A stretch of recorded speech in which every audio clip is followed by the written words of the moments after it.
You're listening to the B&H Photography Podcast. For over 40 years, B&H has been the professional source for photography, video, audio, and more.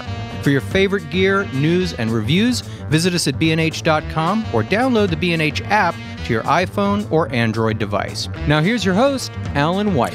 Greetings and welcome to the B&H Photography Podcast. We are barely 2 months into the year 2019, and we already have a full episode's worth of new photo gear to talk about. Joining us in the studio today are our very own Shawn Steiner and Andrea Ortado.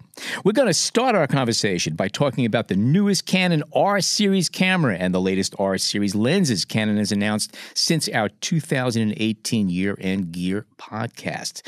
From there, we're going to talk about new toys from Nikon, Panasonic, Olympus, Fujifilm, Sony, etc. But first, let's start talking about the new Canon toys. And Shawn, you had some hands-on with this stuff, right? Not the Canon, actually. Not yet. No? Well, they tell us you did, actually, because like that we can continue with this. I've talked to Canon. More credible. Yeah, I've talked to Canon a lot about it. So I guess okay. He just wrote the write-up for good it. Right? enough. The announcement. Okay. So the name is the Eos Rp. Yes. All right. Let's start with that. And that goes along with the R in the RF system. Right. So it's the second camera in the new system. Yeah. So This Canon, is their new baby camera. This is their sort of entry level, for lack of better words. Exact. That is the best word to describe it. It is entry level. Canon wanted it that way, and I think the price point is very aggressive to draw people in. $1,300 for a full frame camera, brand new, just announced, is a little insane. Yeah. You just a couple of years ago, you couldn't touch anything like that. It was a point and shoot price. Yeah, it's also their smallest and lightest full frame camera ever. So people who want to travel, just have an everyday camera, maybe don't need the professional features that the R brings or any future cameras might bring. The RP is a great place to start. Cool. And it's also not a toy camera. It's a real serious machine. Full frame, right? Yeah. And what are the specs? Anything to talk about? I mean, anything special in terms of the pixel count or? Well, it uses, if you remember the 60 Mark II, it uses the 26 megapixel sensor, an upgraded version. Okay. Has your dual pixel CMOS AF and has 4K video. Okay. With that uses the APS-C crop mode. I think I remember when we were doing the other episode. Weren't you comparing the original R to the 60 or no? Or kind of throwing that out there as a comparison? The original R is tough to compare to any of their DSLRs. Okay. Because it sits in between the 6D Mark II and the 5D4. That's right. I remember that now. Yeah. So this one sits, I guess, technically below the 6D Mark II or right about there, but it's mirrorless, has an EVF, flip-out screen and everything. So it's an interesting model. And how does it compare with the two Nikons? Is it fair to say that they've now both put out similar cameras, one higher, one lower, or not really?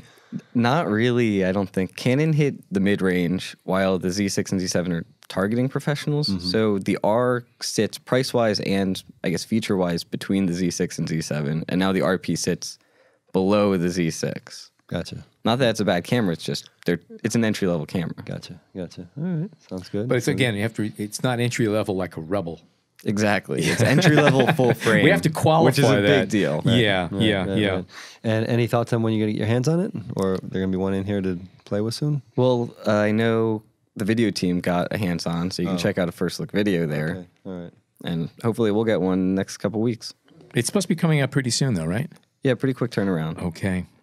There's a whole bunch of lenses that were also announced. I don't have any specs on any of this stuff. They didn't give out too many information, but they're really filling out the ranks of the optics. I mean, if you buy into the new system, you're not going to be wanting for glass, for sure. Yeah, this was a development announcement, so we won't see these lenses until later in the year at least. But they're interesting. It's good to know that they're coming. They're definitely letting everybody know we are working on glass. Here it is, and here's a quick look at it. What I'm really curious to know about is how much smaller these lenses are going to be compared to their DSLR counterparts, because that's a big part of the mirrorless thing. Yeah. To take it down in size, if they could maintain the quality and all of the flexibility of the existing lenses and just take it down in size and weight, that would be cool. That's what I'm hoping for. Yeah. Physical size wasn't the goal, except for one lens I'll get to later. But they were able to make some changes with these lenses compared to the DSLRs. So one lens announced was a 15 to 35 f2.8, which is a nice lens. But compared to the SLR version, it gets a little wider from 16 to 15. And it has IS. which you don't normally see in a wide-angle zoom. That's true, yeah. The 2470 also has IS, which Canon hasn't brought to their DSLR line, 2.8 line yet for that 2470 range. All their new zooms are image stabilized. Exactly. All of them, all 4 of them. And then the one that I really want to talk about, if you've seen images, the new 7200 for RF is ridiculously small. Small, yeah, I saw that. I saw a picture of that. It's like the height, you just chopped like Right. the front half of the 7200 2.8 for DSLRs off. So you're saying it's like 40, 50% smaller, or maybe that's a lot. Maybe like 30% 30%. smaller, but That's a lot. for a a Sigma. 7200, it's Yeah. huge.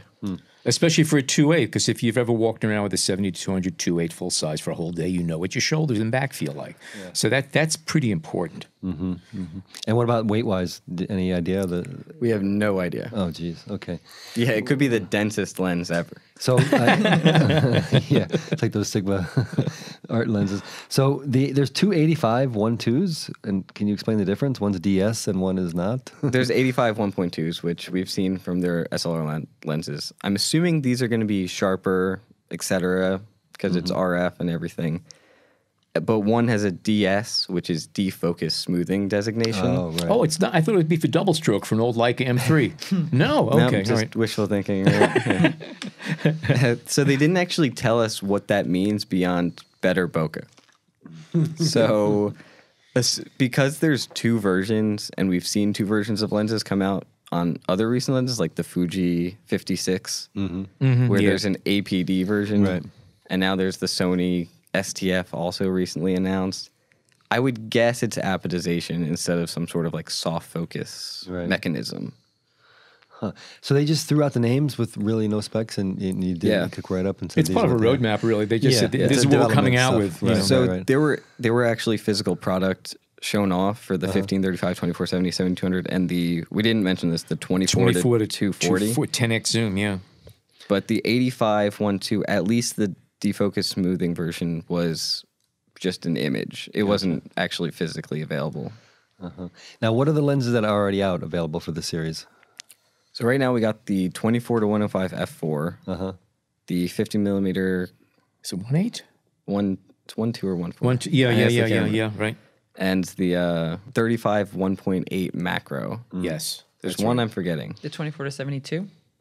Yes, There's an f2? the big lens. Right. Yeah. Exactly. That Yeah. Thank kind you. of negates the smallness of a mirrorless camera. Right. And so those 3 were announced late in the year, and are those 4 and are now available? You Those can buy 4 them are in available. stock They and were everything, or- launch lenses, and now they're making their way into Gotcha. stock. Yeah. Gotcha. All right. Oh, that's interesting. Okay, so let's jump over then to the Nikon Z lenses, because that's obviously part of the same story. If you're thinking, full frame mirrorless. You know, one thing that's kind of interesting, this is really a shot in the arm for camera manufacturers because, you have one type of camera, it's like DSLRs. You improve.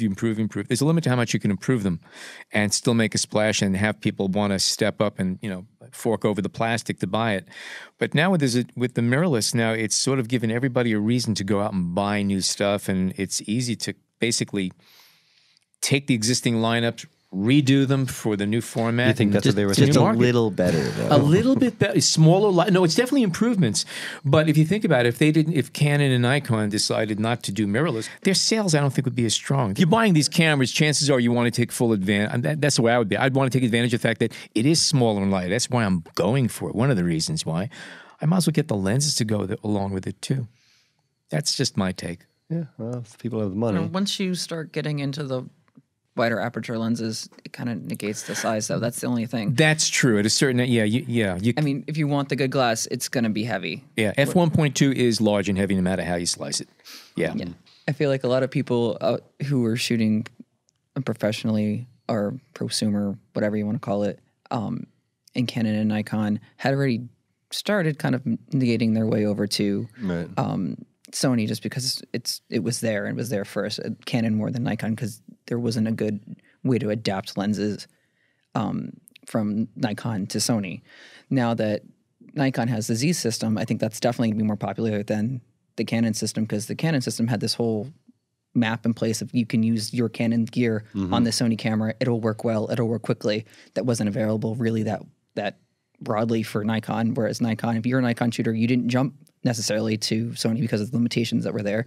Now you have this option. You can also get into the mirrorless game. When I used the Nikon F-mount lenses with the adapter on the Z system when the 7 was announced, because I went to their whole Nikon announcement show that they had downtown, it was like it was native. It was like nothing. So that was, I think, a great step forward for Nikon and people who already had the Nikon bodies and were looking to go a little bit smaller but still use their lenses. It gave them all of the opportunity that Canon shooters have had for a little while with the Sony systems. That's why, I don't know, I feel like Canon is making, they had to do something. The M system is not where they wanted it to be. There was no lenses availability. There's still very few lenses available for it. So it's good that they have a roadmap, and it's good that they're telling people, hey, we're actually going to support this system, because I feel like the M system really wasn't that well supported. Gotta show they're serious. Especially not in the US. Yeah.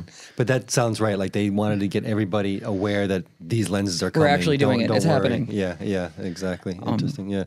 One of the things that if you go back exactly a year, Sony was the only camera where you could basically take just about anybody's lens and use it.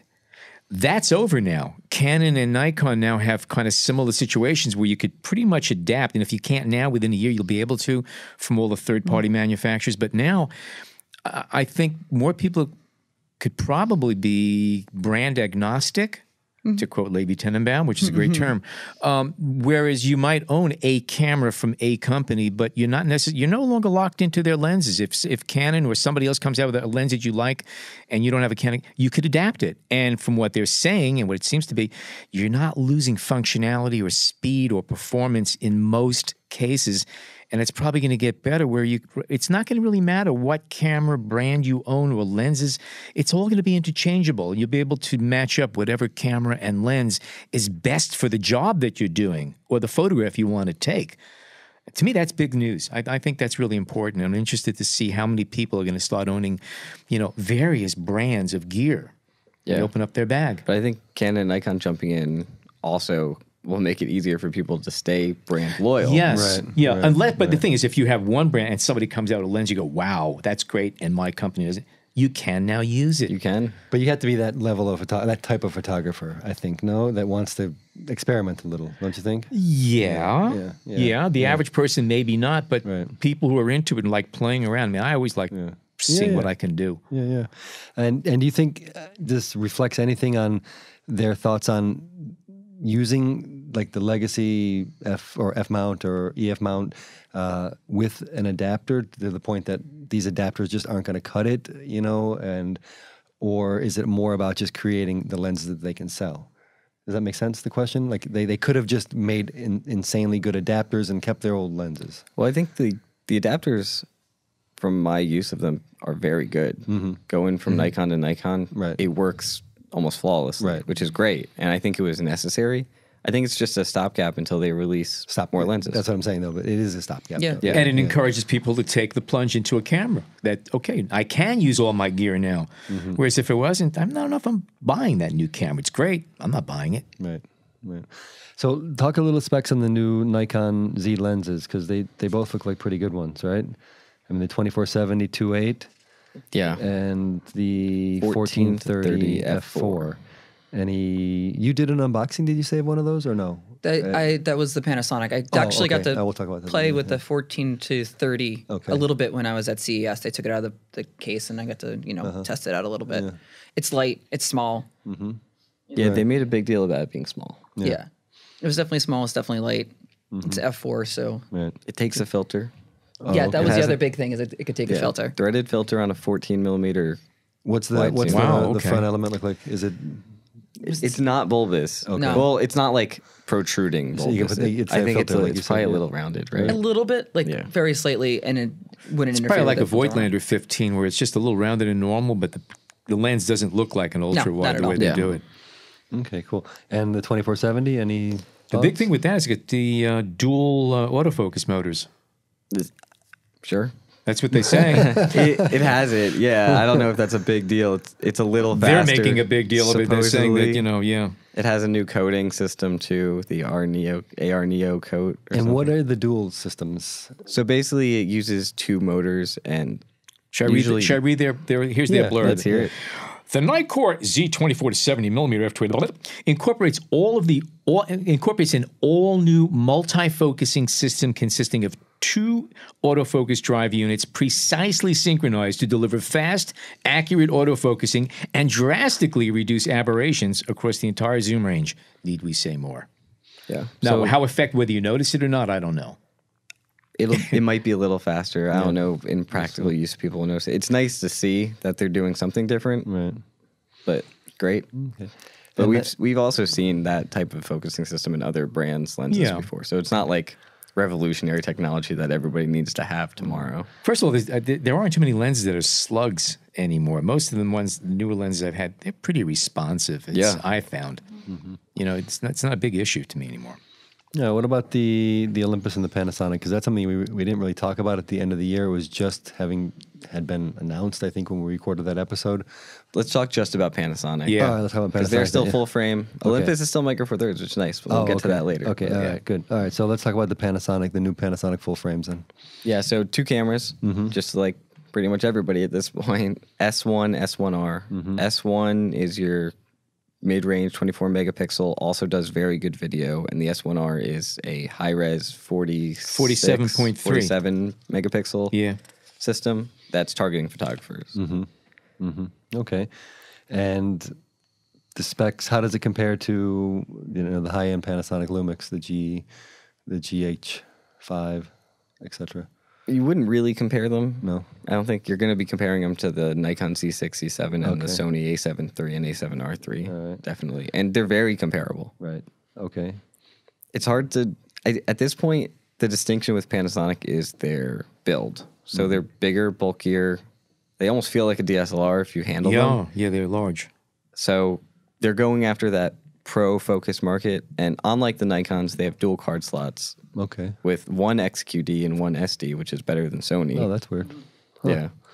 They also both have that high-res mode, and the S1, the 24 megapixel, you can get 96 megapixel files out of that. Check the S1R. That one's yeah, that's 187 megapixel. Jeez. And it actually works, but you got to be so still when you do that, because if any of the exposures move, it's like it's skunked. So it's tricky. You got to really anchor your gear, but it works when everything is in sync. It works beautifully. And they got new lenses out for them also.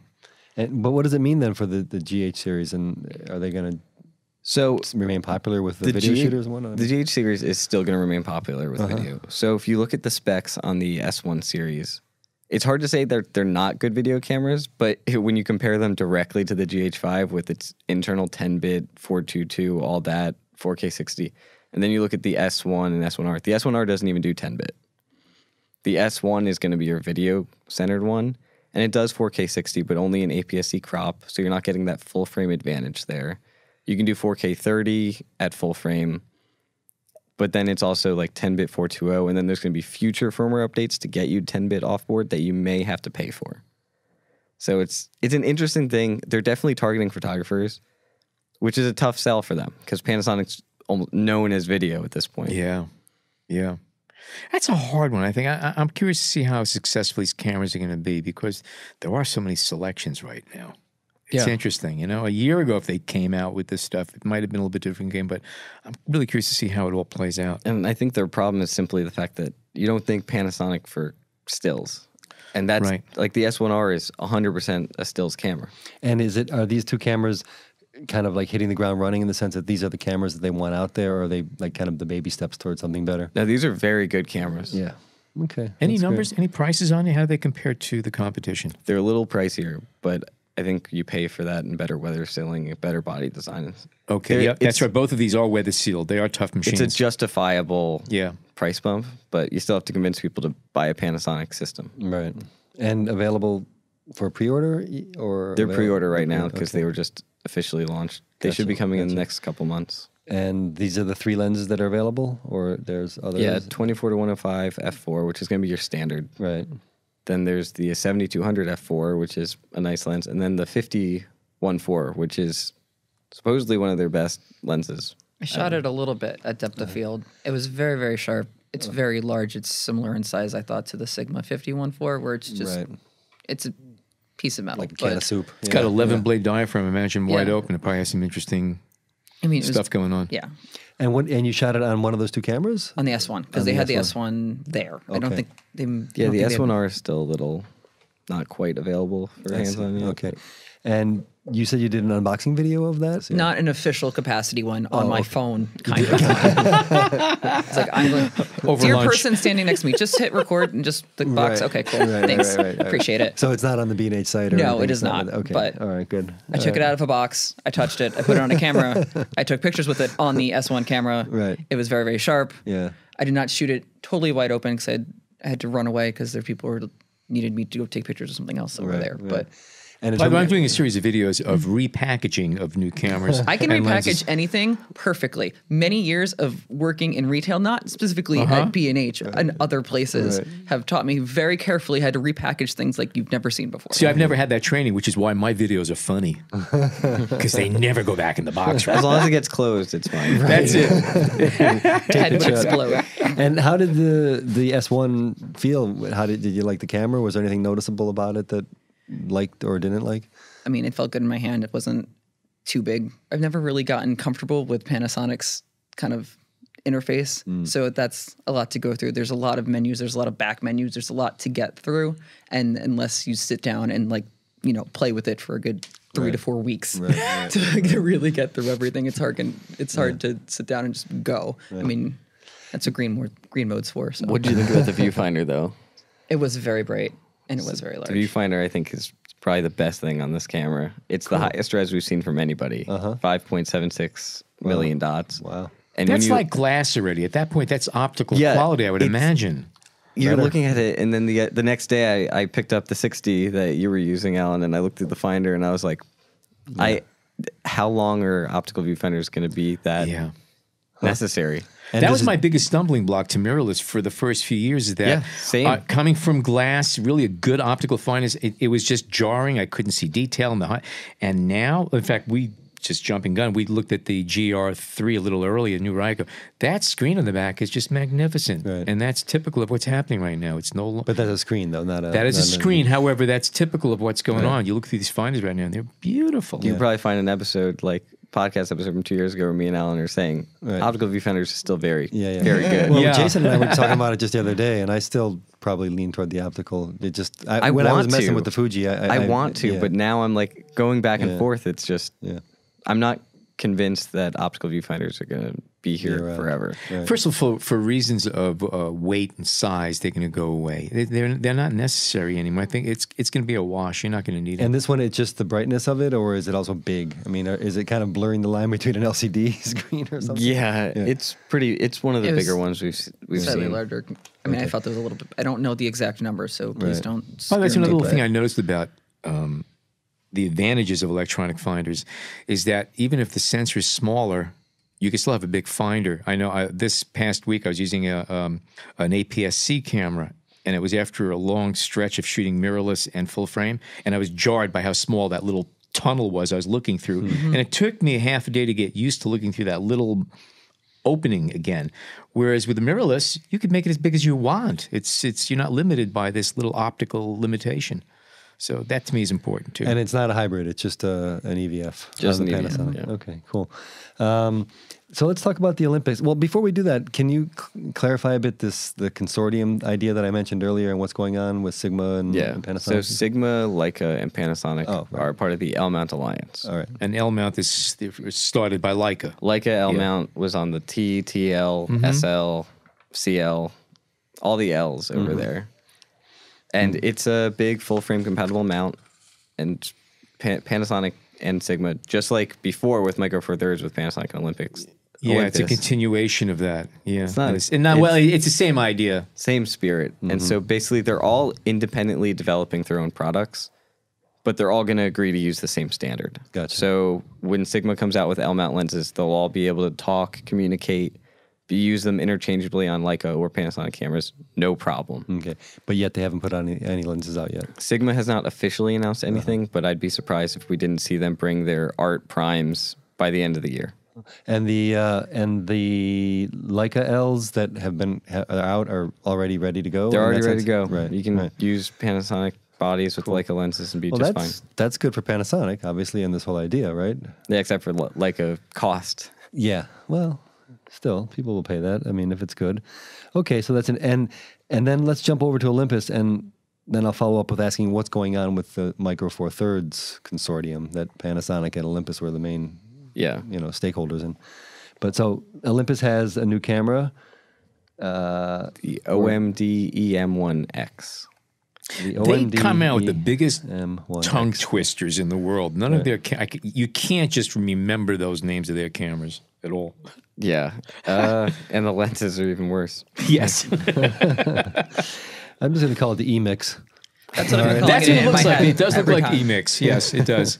All right. And what do you know about it? I mean, what's the specs? And We actually went hands-on, like pretty in-depth with this one. Oh, okay. All prior right. to release. Articles on Explorer? Yeah. Okay, good. And it is full frame? It is not full It is not full frame. So Olympus basically saw everybody else going like full frame this, full frame that, and they're like, we're going to double down on Micro Four Thirds because you can do things with Micro Four Thirds you can't do with full frame. For example? Well, they have a 300 millimeter lens, which is smaller than the 70-200 2.8 from some people. Gotcha. Okay. And a 300 millimeter from them is really a 600 600, sure. Yeah. in range. So you're talking, you can carry, we went skiing and we could carry a Olympus Pro body, which looks like a 1D and D5, up a ski lift, no problem, go back and down with that and a 300 millimeter lens. So you have a portable 600 millimeter lens that you can just go skiing with, no problem. Right. As long as you don't fall. But it's the lenses. It's true. I wasn't carrying it. I fell a lot.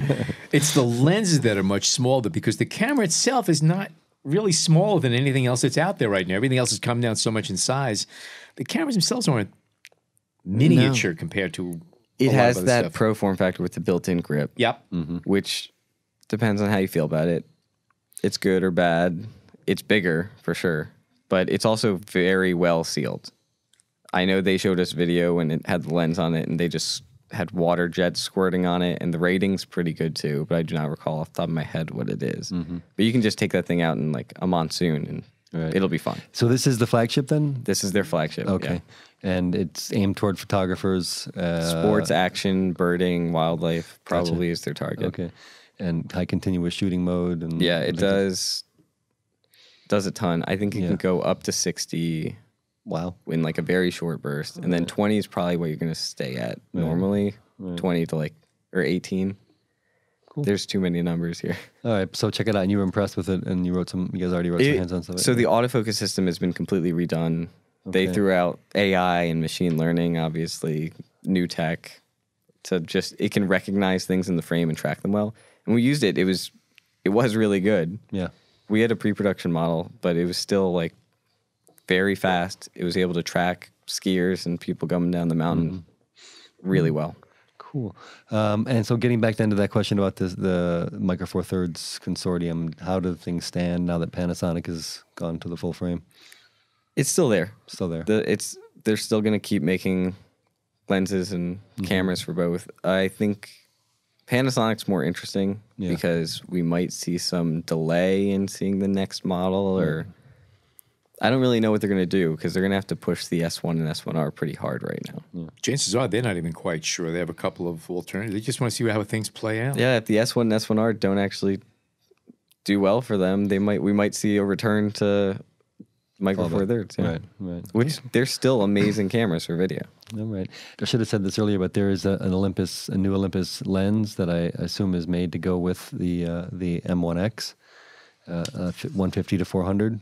Yeah, that was a development announcement. Oh, but this okay. is an interesting lens because it's a 150-400 f4.5. So do the crop factor, you get a 300 to 800. Right.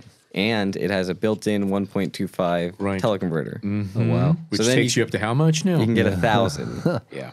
Okay. So, that's that's... And it fits in your carry-on. Yeah.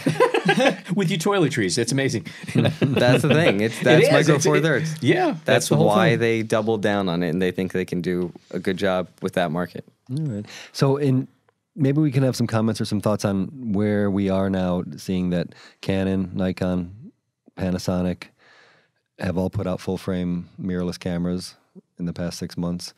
Right now, it's going to be branding and marketing. I mean, Panasonic is going to have to do a real serious push if they expect to have the attention of people who are normally looking at Sony, Canon, and Nikon.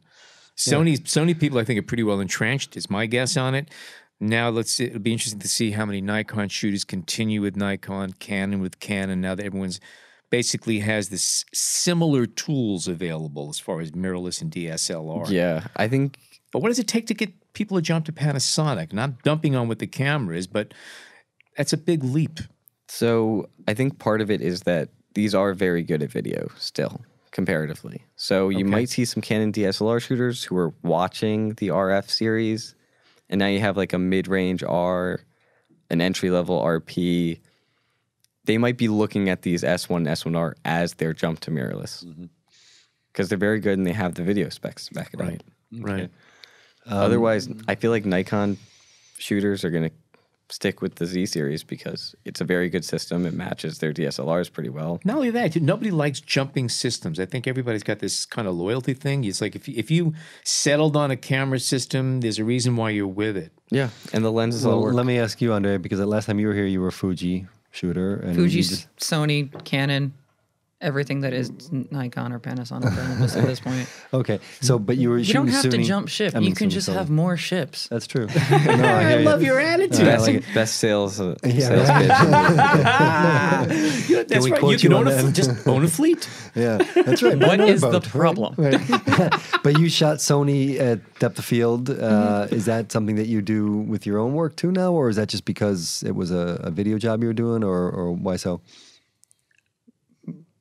Mostly to save the shutter counts on my Canons. I had Mark IIs for far too many years, and I just got Mark IIIs. So that'll tell you how long I stretched that out. Yeah. That I use that for weddings, events, the more professional stuff. I have all the lighting gear to go with that. That stays its own thing. Everything else I pretty much use the Sony for because I have the Mark III now, the R Mark III, and the 24-70 2.8, and that's pretty much everything that isn't designated for the Canons. And while I really like the R, it still feels like a toy compared to any of the other cameras, either being Canon or Sony.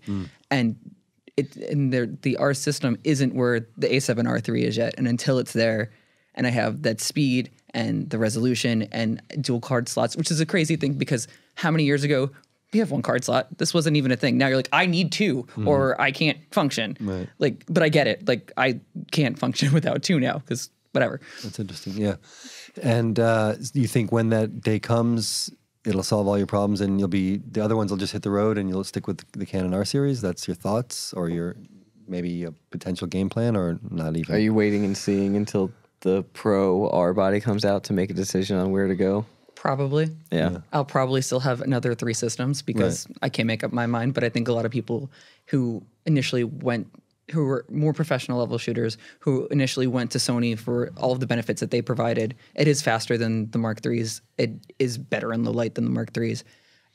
Tracking's better.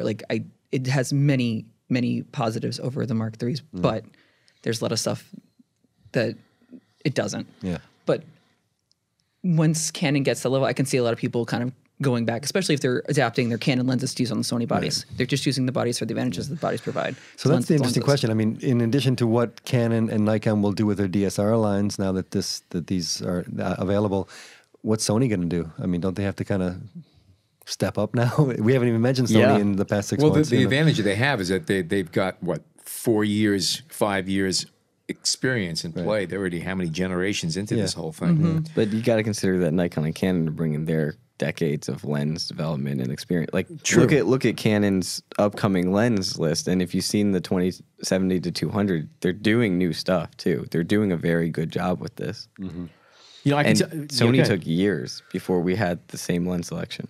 I was thinking about the other day, and I was Nikon forever when I was shooting professionally. That's what I used. That was my camera brand. I handled other cameras.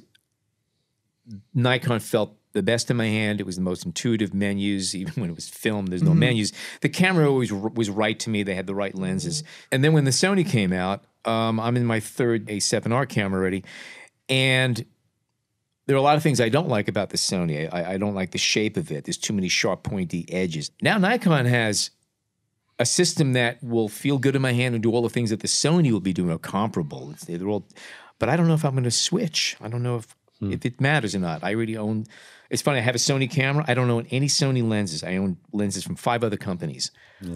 I could switch to Nikon, but I don't know if I will. I have to play with it more and just see where Sony goes. And I think a lot of other people are going to be in a similar situation. We had brand loyalty when we had to because of the fact that there was a limited amount of interplay you could have between brands. Now that game's over. The other thing is that cameras in the film days didn't come out every year. Exactly. Yeah, the Nikon F3 was made for 26 years. Yeah. So I guess people will keep an eye on in the next few months to see what Sony's going to do, right? Yeah. I mean, I'm interested to see how they carry forth. They have a new incentive. Okay, we are going to take a short break, check local traffic and weather, and come back with more new toys. Stay tuned.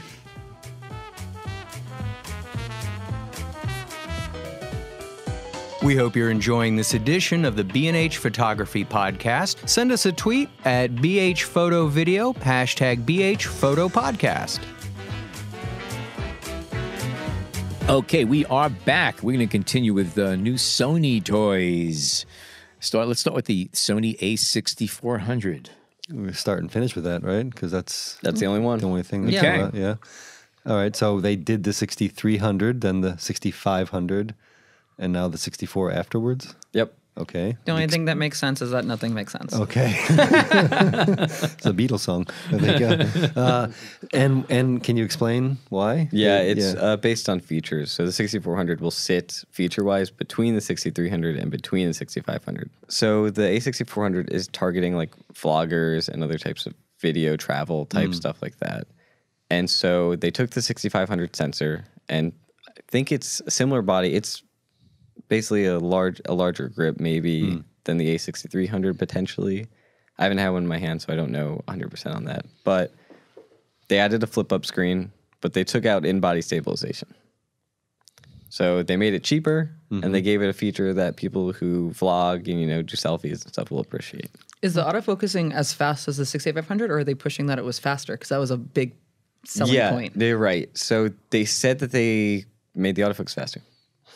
By like 0.01 seconds. Okay. That's what I thought. That was my estimation too, after just hand holding it. Yeah. You can really tell the difference. I was astonished by the speed. Oh, you've done this before. I see. Okay. Which was taken before I pushed the button. I don't know how the hell that happened. Actually, to talk about the focus, it is supposedly really good, and they're bringing a lot of these enhancements to the A9 and A7 series too. Maybe that's another thing. So too, it's called like real-time tracking AF, and it uses. It's smarter, right? So it can track subjects better. And that'll be with a firmware update. Oh, yeah, okay. They were talking about it at CES, that the pet eye and then the eye autofocus will be full time if we can set it to that now. Okay. And pets. So now my cat eyes will always be in focus, which is critical, clearly. Yeah. Basically, it's smart enough to recognize what's going on and still identify an eye. Regardless of what animal, I guess. What form do you currently have? If you put it in pet mode and you aim it at a hamburger, what happens? Does it freak out? Does it have a crevice that looks like an eye shape? Then no. Then it finds it. By the way, just one more thing about the A6400. Things we take for granted, okay? It could shoot up to 11 frames a second. Okay, that's pretty, and it goes up to ISO 102,000. This is a consumer camera. Right. Just a little reality I think check. everyone kind of forgets how great that the 6000 series cameras were when all The the 6000 is still a great still It camera. still is. Yeah, I mean, they're just banging them out, and they're getting better and better and and better. all of them, the 6300, the 400, and the 500, all for sale still, or all still new, everything's- quote unquote. Yeah. Sony just likes keeping everything out there. Yeah. That's I why just we bought a have new it. Sony camcorder from 1978. We still have them here in stock. All right. So Sony's still doing something, and I'm sure there's going to be an announcement soon. I mean, they're going to have to do something, right, in this kind of market of keeping up. With the Yeah, other I'm ones. done guessing for this one. Right. And we still don't talk about the Alpha DSLR line at all. What? What are you talking about? Yeah, exactly. Okay. All right. So Fujifilm, they had a new announcement just this week, right? The XT30. All right, which is That's a neat little camera. We had one floating around here. Yeah, Todd did a review. a little review on Right. it, and it's. I'm amazed how small that thing is, yet it retained all the features of what a classic SLR would look like with all these analog dials and stuff. And even though it's small, everything seemed to be just easily accessible, and it felt good, and the picture quality is supposed to be really outstanding in that thing. It's a pretty camera, too. That gunmetal finish. yeah, Nice. Yeah. And I guess this kind of continues the trend because they had the XT1, XT2, XT3, XT10, XT20, and now the XT30. Yeah. Right. This numbering makes sense. Makes sense, yeah. Cool. And I think Todd's review was very positive, or at least it's basically a baby XT3. right. Minus like the weather sealing. It's a little, that's right. It's It's another weather smaller, seal. lighter, not as weather sealed, but that's what you get. It's also way cheaper. Yeah. Yeah. I remember when I did a write-up with the XT20, very similar basic idea, I think, with the XT2. It's perfect for a lot of people. Yeah. Great. And And all there's- the lenses are available for it, Speaking of lenses, Speaking of lenses, there's a new 16mm f2.8 weather resistant that came out for Fuji too. And this is a nice tiny 24 equivalent. Uh-huh. It's a brilliant lens. It's super tiny. All right. It just matches the rest of their system, and it's nice. and it is weather sealed. Are people still making pancake lenses? Is that still a thing? The 18mm still floating around. Okay. Yeah. That's still a thing. All right. You only need like one or two in the line. I guess so. Yeah. Yeah. Pancakes are filling. Okay, the 16mm, that's a big thing. And there's also a For zoom, the GF right? Yeah. cameras, the Fujifilm Gf 100 to 200 5.6R LMOISWR. LMNOP. That is a new zoom lens for the GF medium format camera. It's a 79 to 158 millimeter equivalent.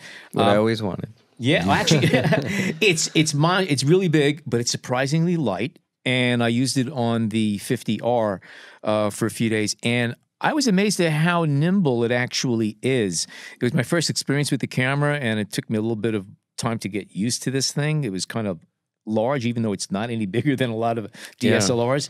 But the whole operation of it is very different. The picture quality is outstanding on this thing.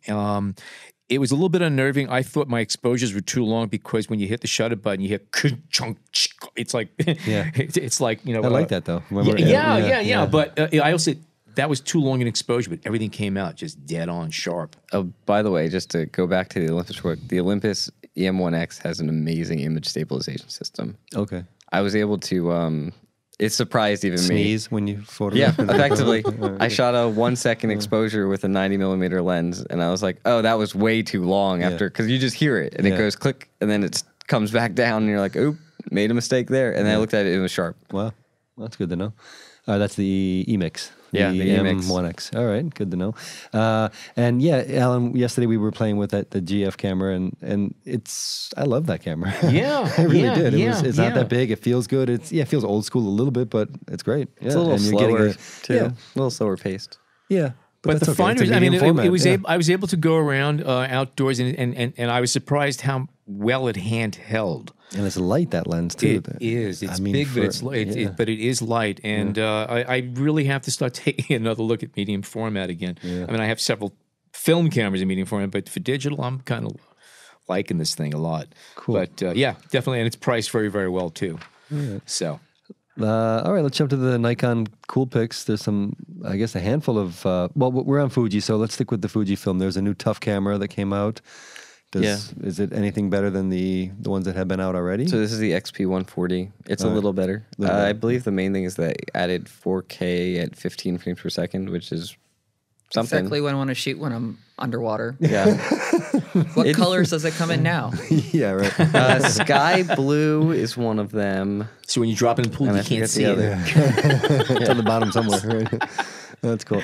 Well, I think I've owned one or two of the Fujis, and they're actually very, very nice little cameras. They got a nice little. I like the form factor. They're kind of smooth, no sharp edges on them. They're neat little cameras. Yeah. Yeah. And the lenses are good on them. And we talk about how we all like tough cameras here a lot. So Yes. and I guess the Olympus, that should be coming out pretty soon too. It's been a while with the 5, right? And Tough cameras are usually on a longer cycle. yeah.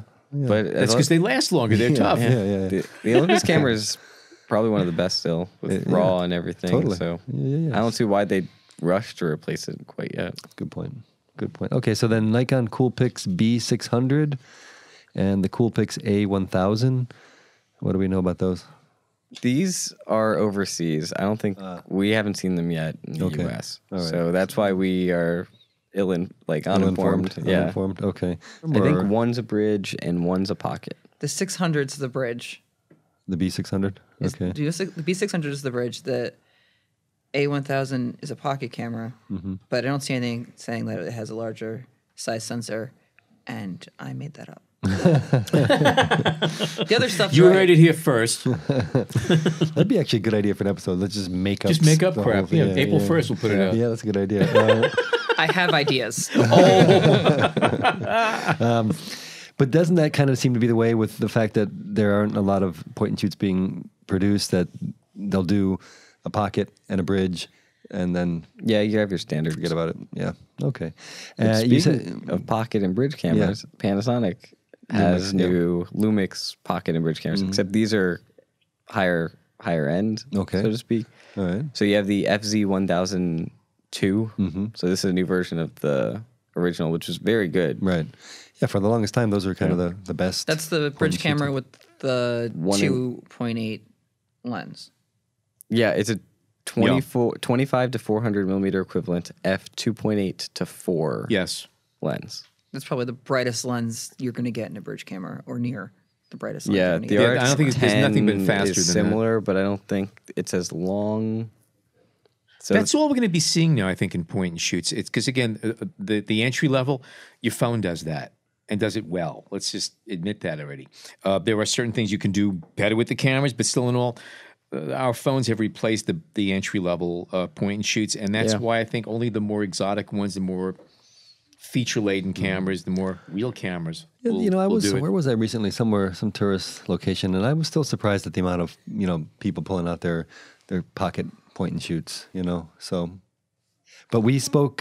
We just went to a training on the Ricoh Gr3, which we've talked about a bit in the past, but it's highly anticipated because it's a lot of upgrades from the Gr2, and looks the same, but Yeah, they went from like 16 to 24 megapixel. From it shoots RAW, but now it goes 12-bit rather than 10. Or was it 10? 14. Yeah, it's 14 rather than 12. Right. in-body stabilization, Yep. which is cool, and a touchscreen amongst other improvements. No longer takes film, so True. So, It's also a little bit smaller, and it's a smaller camera than the previous. still fits that APS-C sensor though. It APS-C does. sensor, yeah, Yes. and it's a great price point. So I think I'll be buying one. Yeah, there's When a it few officially people. comes out, yeah. Few people in this Yeah, room yeah, are looking yeah, at yeah. that little camera. And you mentioned phones. Is there anything new in phones with cameras? Anything interesting? Or any on the Nothing I've horizon? seen. Samsung Little has- stories about what might Rumors? be happening. Samsung has a new phone, but we don't have any details. Okay. Anything else from? I don't know. I think we covered everything here. Yeah, we touched on our lenses and our cameras, and there's been obviously a lot of big things on cameras. But what about related accessories? Anything interesting? And So back at CES, Wacom introduced a new 16-inch display tablet type thing. So you can use your computer. So retouching, photo editing. If you like using that pen on the display, that's a good way to get started there. It's really affordable compared to their high-end Cintiq Pro lines. but you're working right on a screen, or you're working on a. Okay. These are the ones where it's actually the screen. Oh wow! As opposed to just the still that's very so nice, just regular tablets. Oh, all right. That sounds pretty cool. All right. What else? And the Lexar released a 1 terabyte SD card. Ah, that's what I wanted to mention. Memory yes. cards. Yeah. And the Lexar. Okay. It's a big memory card. Yeah, that's true. the That's biggest- true. Don't want to lose that. oh, the Nikon Z6 Video Kit. Oh yeah, the That was filmmakers. And what does that combine? Nikon Cine lenses? Comes with or a no? couple. No, it just comes with Z lenses. I'm pretty sure. It comes Okay. with the mount, And the Rode mic, and a The Atomos Ninja 5 and a gimbal Gotcha. and a gimbal, right? from And Moza. So the important thing about that is that Atomos and Nikon got together and they announced at CES that RAW video is coming to the Z series, Oh, all right. which is huge because you can't get RAW video not in a real video camera at this point. So this is the first mirrorless. It's also the first to do it over HDMI, which seems to be maybe out of spec for HDMI and just using it for data transfer. It's interesting to see it. Right. So hopefully other manufacturers will follow suit. So this is upcoming, though. This is upcoming Right. firmware update later this year. Gotcha. Talking to Atomos, they're really excited about it. All right. Nikon, I think, is Any other firmware Cautious. updates that might have struck your ear or anything like that? There's the Sony. Sony just came ones. out and announced. I didn't read the details of it though. Yeah, that was just the autofocus we talked about earlier. Okay. Fuji has some good ones, but they've been long announced at this point too. So So, anything else, Andrea? No, the only thing I would think everyone's kind of hating on the RP because they want it to be more than what it is, and it's not. it's gonna sell really well at that price. It is. And what's I think is going to happen is a lot of people who have had a Rebel for a really long time and they don't really use it because it's a Rebel and it's big and they don't want to deal with it might be more inclined to go to this for all of the more point and shoot friendly aspects of, just the user interface of it. Wait, but then again, how much does a Rebel cost and how much does the new camera cost? Yeah, but if you went out of your way to spend X amount on a Rebel, 5 years ago or 10 years ago or whatever, then but you want to upgrade it, but you don't want to use that kind of camera. You want something even smaller than that. It has one problem though. There's not a lens for it. A cheap There's lens. not a cheap lens. Yeah, I was going to ask. You have brilliant L series glass, but you're going to double the price of the camera just to get your basic zoom out of it. And you can't buy a cheap 50 EF, and then you got to buy the adapter. You could. They actually did. They did come out with one kit to their credit that includes the adapter and an EF, I believe, 28 to 135 or something like that. So there is one kit to do it for relatively cheap. I believe that retails at $1,700. So that's affordable still, but it's still like Still 1,700. Yeah. And you have to have an adapter. And it's that's the big thing because So that now might you lost your scare side off some of advantage your too. your Rebel shooters. Yeah. All right. Well, we'll see. I guess there'll be a lot of things to talk about in 6 months. I have a feeling, or at least to see how all this stuff shakes out. Yeah. Oh yeah. Cool. There's going to be a lot of follow-ups. Yeah. Yeah. All right. And we will have you back to follow up on these things. Okay. Shawn and Andrea, thank you so much for joining us today and talking about all the new toys. If you are not a subscriber to the B&H Photography Podcast, head on over to Apple Podcasts, Google Podcasts, Stitcher, Overcast, and Spotify. And you can always find us on the B&H Explorer website and coming soon, the B&H Photography Podcast Facebook group page. And tell them that Al sent you. For now, on behalf of Jason, John, and myself, thank you so much for tuning in today.